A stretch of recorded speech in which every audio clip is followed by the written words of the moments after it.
Join us for the Criterion Institute podcast as Joy Anderson, a global thought leader in business and social change, leads us through a series of discussions, interviews, frameworks, rants, and reframes that will help you better understand how to use finance as a tool for transformative systems change.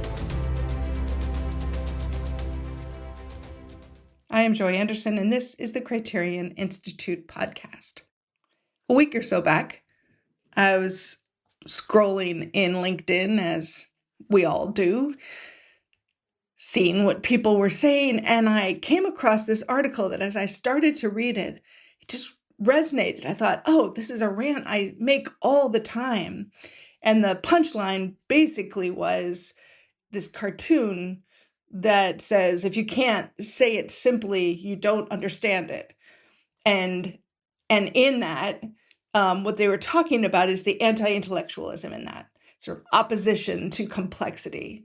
And so that if I feel stupid, then you're wrong in how you're saying it. So as I read through this article, I got more and more disturbed about what I thought about that.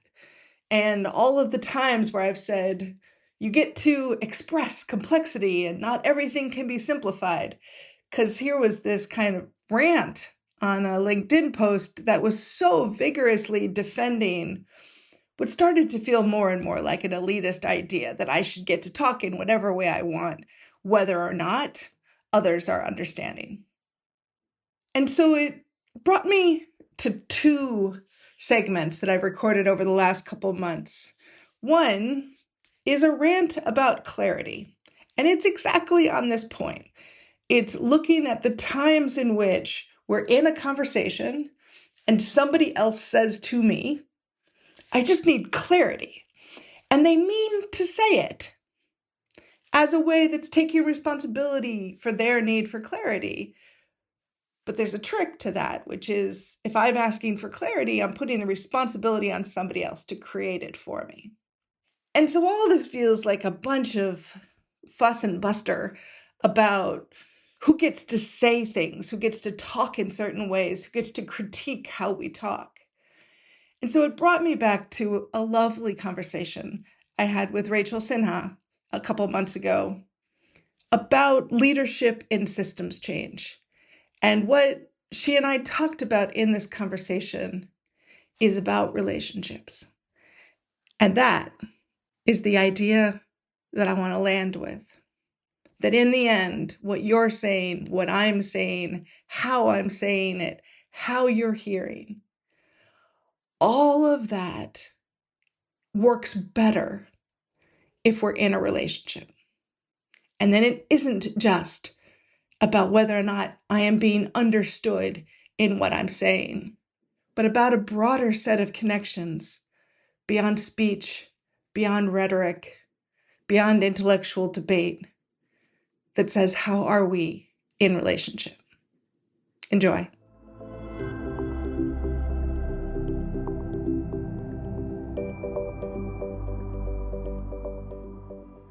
I have a lot of feelings. Some of them tip towards anger. Some of them more just sort of huddle around frustration, around the word clarity. Now, maybe that just is because I work in a think tank. We work with complex ideas, and therefore the request comes pretty often to say, can you just be a little clearer about that? Can you give me more clarity? But when it's an interaction between two people, asking for clarity is a transfer of responsibility. We don't think about it that way.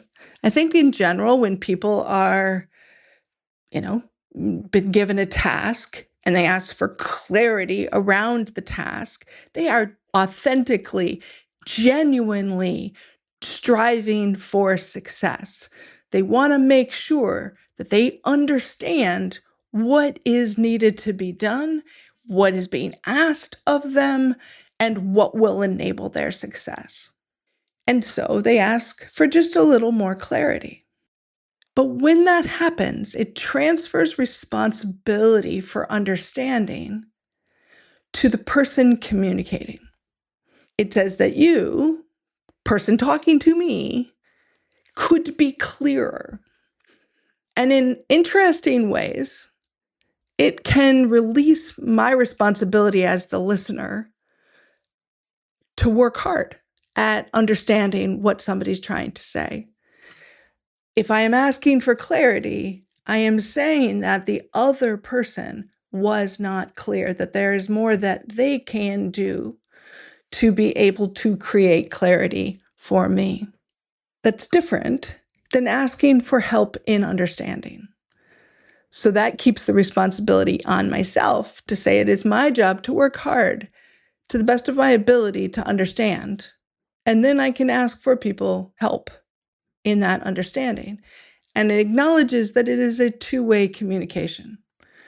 Now, this is a tricky thing, right? There's a lot of power dynamics embedded in all of this, and who gets to ask for help. And, you certainly don't want to encourage a situation where everybody just assumes that they got everything that you said and go off and do things and just never talk to you again. But it's that moment of that shift to say, I need clarity.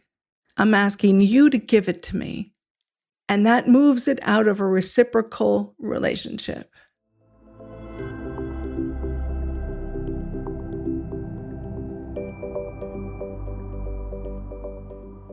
Hey, Rachel. So maybe going back to 12 years ago, and when we started, I think it was we maybe met a little bit earlier than that, but it was 12 years ago that we did the convergence on leaders shaping markets and pulled together a room full of people. But you and I had probably been working for about 3 years before that on this sort of simple idea of how do we identify a set of leaders who are shaping market systems in a face of a conversation that I was living in about impact investing, where the only leaders that were really talked about were entrepreneurs building businesses.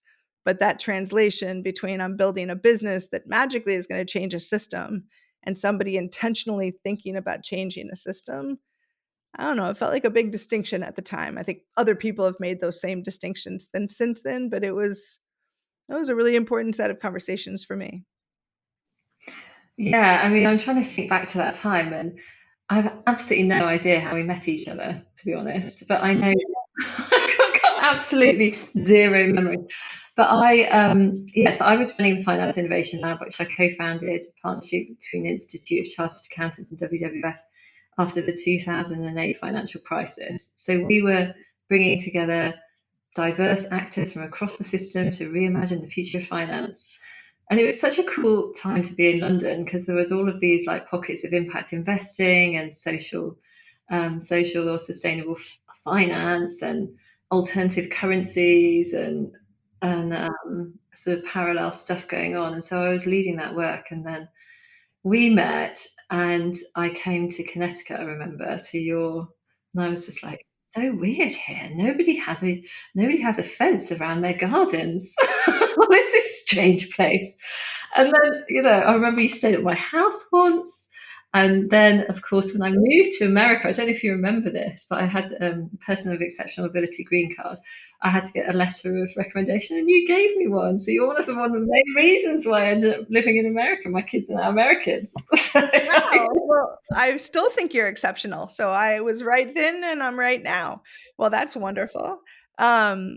And I think one of the pieces I remember a couple pieces that you wrote, and I've been sort of digging a lot of this stuff out and making sure it's on Criterion's website. But um, one of the things that you and Michelle Kahane and Cheryl and I were sort of this four of us kind of driving this work together, just really trying to figure out is what is the leadership characteristics that allow people to play this role. And I remember one of the insights that just kept emerging is that people had moved between fields, right? That you needed to be a bit of a bridge spanner to be able to do this. Because if you were working in one field, it was harder to see. Well, I don't really know why we thought that. I think it's true. I'm not sure I know the causal factor behind it. It's a correlative thing, though.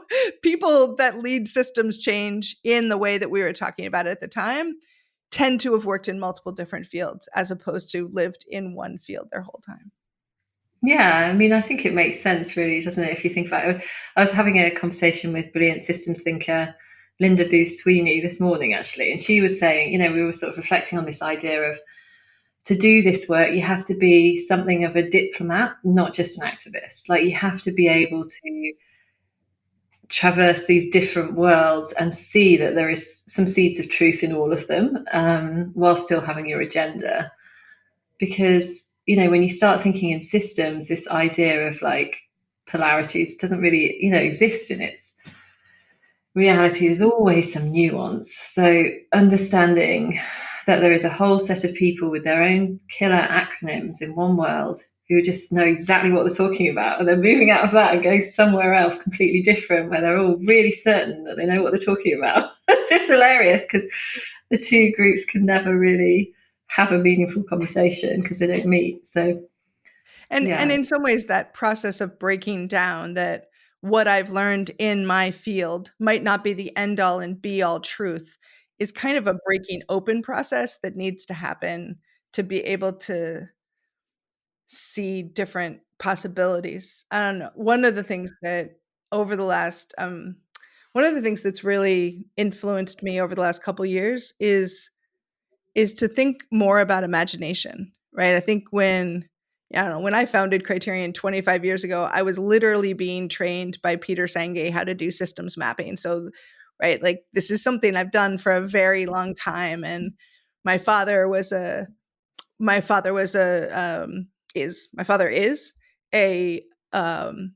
family systems guy. And so I was raised thinking about family systems and seeing everything as a system and their interdependencies. But I think for a very long time, I saw it as mechanistic. I did actually think it was more about the map. And I think it was the conversations that we had that started to look more about leadership. And then over the last, I don't know, 5 or so years in particular, really focusing more about imagination.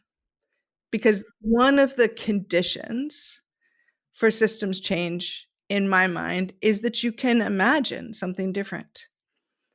And you almost, in my mind, have to, by definition, not need to prove that alternative system can exist, because you can't. Right?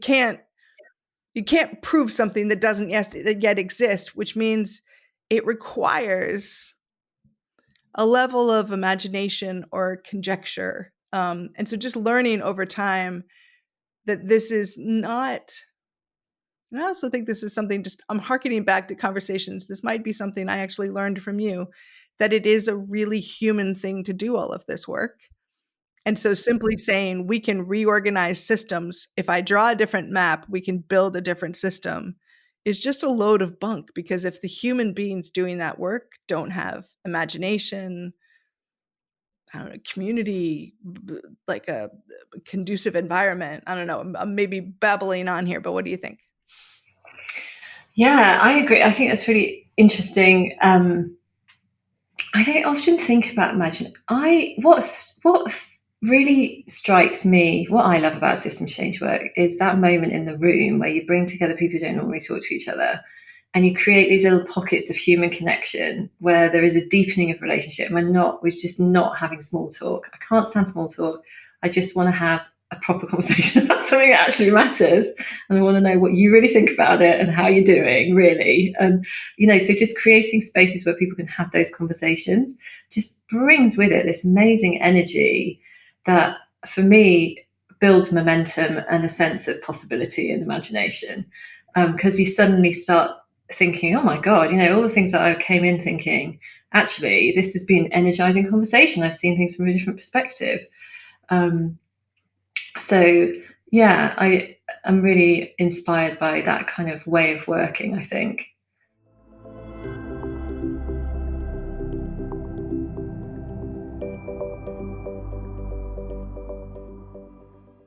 If you believe in the power of our financial systems as a force for good, why not consider donating to Criterion Institute? Your donation enables us to stand in the face of power and ensures the power of our financial systems is directed to be a positive force against systemic injustice. Every dollar goes directly towards enabling investors and social change organisations to intervene in financial systems in bold and imaginative new ways. Find out more about the change we're creating at criterioninstitute.org/donate.